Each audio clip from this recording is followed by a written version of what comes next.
We've owned the dairy for over 45 years. My dad had started the dairy, so we started the dairy from the ground up, and that's all I've ever known is the dairy 45 years ago.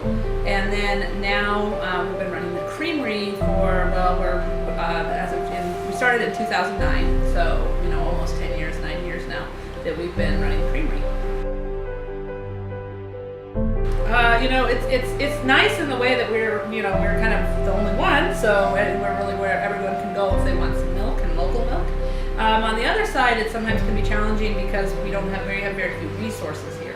Yeah, we've had a ton of, it's been a huge learning curve, so we've had a lot of challenges and a lot of successes kind of mixed in there with each other. So a lot of times, some of the biggest challenges that we had, one was the learning curve. We knew how to make milk. For 45 years, we've been making milk and we've been milking cows. We knew how to do that, but then the challenge of being able to take that raw milk and pasteurize it and send it to the grocery stores. So one of the biggest challenges that we have between the creamery and the dairy, because we are self-contained, which means all the milk that the dairy produces, the creamery bottles. And if the creamery isn't got sales for enough of that milk, then the dairy has extra milk and they have to just basically dump the milk. Or sometimes, so that's a challenge for us. So because the dairy doesn't sell their milk to anybody else and the creamery doesn't buy milk from anybody else, we're completely dependent on each other. The cows produce about 2,000 gallons. I'm trying to do the math here. 2,000 gallons of milk a day. That's about what we bought here, Holstein. So that's our pure line is Holsteins, and we chose Holstein because they produce the most milk. So then we also run some brown Swiss in our mix, and the brown Swiss, we don't have any pure brown Swiss, they're just mixed in with our Holsteins. And the brown Swiss is there to help give us some hybrid vigor, which means that we had a couple of our Holsteins that some of our Holsteins were getting they're a big animal, and they're kind of small frame for as big as they are, and brown Swiss have a really big frame. So we were able to take the brown Swiss and get some hybrid vigor and get that big frame into the Holsteins. So we do, it's called artificial insemination.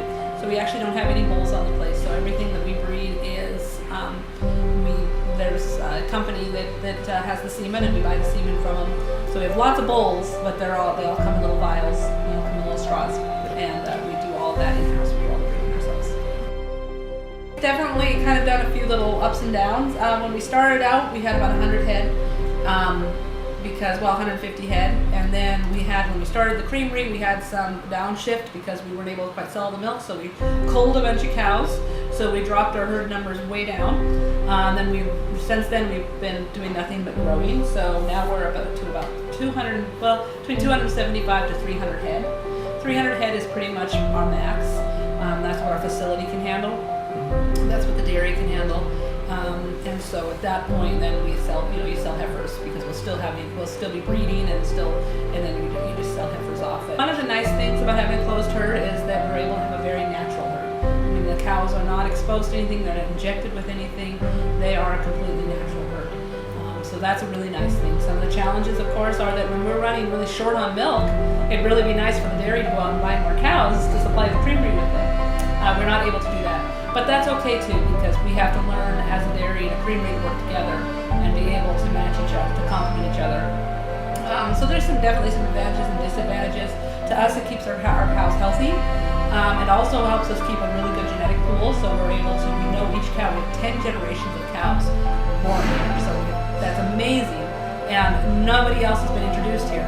So every cow in that barn has 10 generations of lineage that come back from 45 years that we've been rearing. And that's kind of a cool thing to think about.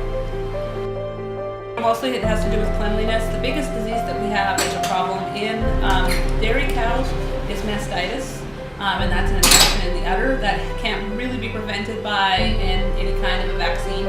That's purely a bacterial infection that they get in the udder. So dairies don't worry so much about, they do worry about other diseases that bovine can transfer. But because, like in our situation, we're not moving cows all the time, a lot of different industries, especially in the beef industry, they're moving cows all the time. New cows coming in. So vaccinating is a huge, big deal because you're always introducing new animals from different herds. For us, because we're not doing that, we don't need to vaccinate, and we don't really have to worry so much about preventative. It's all about keeping the herd closed. So they get fed a high alfalfa, high protein hay. And then we also do a barley mix with minerals in there as well. So they get fed 3 times a day. And we mix it up into like a salad. We mix it up with a big mixer. There definitely is a balance in our diet to keep our cows conditioned as well. We're always there when somebody calls and is asking they're interested in doing something that's dairy related or they want to put in a farm. We're always there to help and give advice and give suggestions. Basically because we've done all of this ourselves from the ground up. I mean, we've built all the equipment, we put everything in ourselves.